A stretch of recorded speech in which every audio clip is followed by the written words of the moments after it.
Hello, তোমরা সবাই কেমন আছো? আজকে আমার রেসিপি চিংড়ি মাছের বড়া। তার জন্য আমি লবণ হলুদ মাখানো চিংড়ি মাছ, কাঁচা লঙ্কা আর ভেজানো আতপ চাল একসাথে পাটাতে বেটে নেব।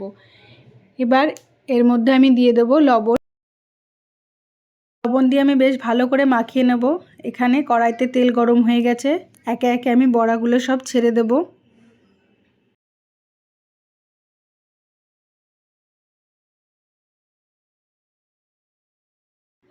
বড়াগুলো আমার সব দেওয়া হয়ে গেছে, এবারে আমি ভালো করে উল্টে পাল্টে ভেজে নেব।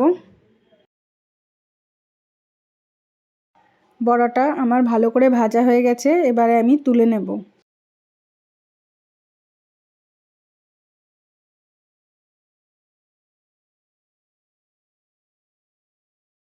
একই রকমভাবে আমি বাকিটুকুও ভেজে নেব।